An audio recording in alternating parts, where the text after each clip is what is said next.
जिस नारी के ऊपर पितरों की छाया होती है, घर के बुजुर्गों की, घर के पूर्वजों की छाया होती है, ध्यान देना, वही व्रत श्रेष्ठता से कर पाती है। व्रत की श्रेष्ठता उसमें अपने आप आ जाती है। अगर उसके साथ में अगर पितरों की कृपा है, तो पूर्वजों का अगर आशीर्वाद है, तो व्रत वो अच्छे से कर सकेगी।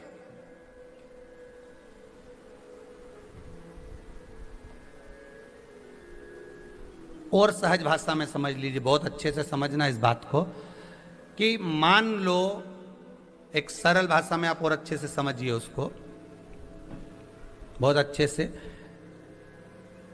कि जिस व्रत के दिन आपका उपवास है, सोमवार का, मंगलवार का, बुधवार का, गुरुवार का, तीज का, चतुर्थी का, पंचमी का, छठ का, किसी का भी अगर आपका व्रत है, और उस व्रत वाले दिन यदि आपको क्रोध आ रहा है, व्रत वाले दिन अगर आपकी प्रवृत्ति चिड़चिड़ी हो रही है, क्रोध आ रहा है, अपशब्द निकल रहे हैं, और रोना आ रहा है, क्रोध आ रहा है, बहुत सारे परेशानी उसी दिन तुम्हारे सामने आ रही है, समझ लेना कि तुम्हारे घर के पितृ भूखे जरूर है, अन्न भाग मांग रहे हैं।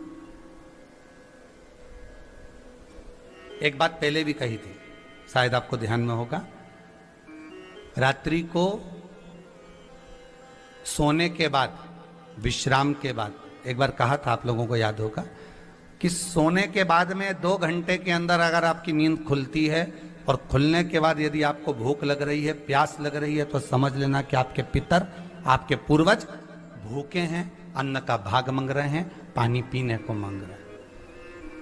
उससे नहीं समझ सकते तो व्रत से समझो।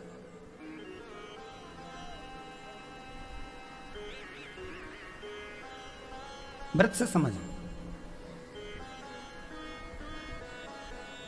मान लो आपने व्रत किया और आपकी प्रवृत्ति चिड़चिड़ हो रही है, क्रोध आ रहा है, अपशब्द निकल रहे हैं, ताने निकल रहे हैं, या कोई कुछ कहकर चले गया, और आपकी आंखों में अश्रु भर रहे हैं, आपकी आंखों में आंसू आ रहे हैं, तो वो श्रेष्ठ व्रत नहीं हो सकता, उसमें दुख है।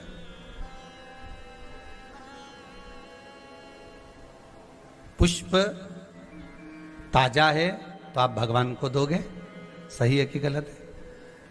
केला अच्छा है तो भगवान को दोगे, वो काला पड़ गया तो तुम भगवान को दोगे क्या? अंदर से गल चुका है तो भगवान को दोगे क्या? नहीं, आप भगवान को दोगे।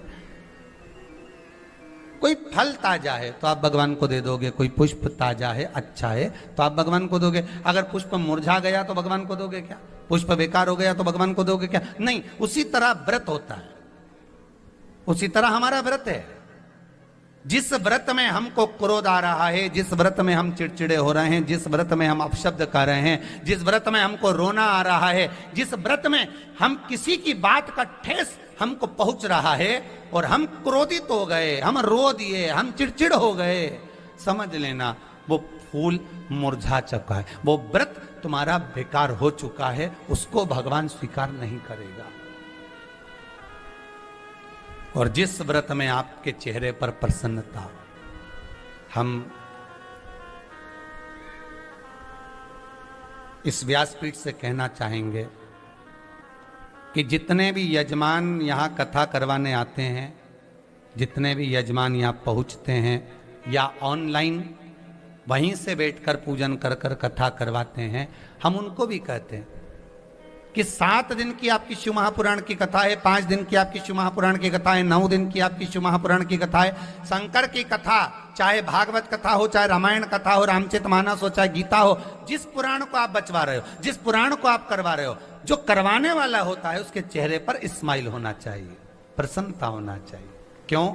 क्योंकि इस पुराण को आप अकेले नहीं सुन रहे, इस पुराण को आपके पितृलोक में विराजमान पितृ पूर्वज भी श्रवण कर रहे हैं। जितनी आपकी चेहरे पर प्रसन्नता होगी, उतनी आपके पूर्वज भर भर कर आशीर्वाद देंगे। 7 दिन तक, जब तक आप कथा का रस स्वादन कर रहे हो, कथा श्रवण कर रहे हो, 7 दिन तक आपके चेहरे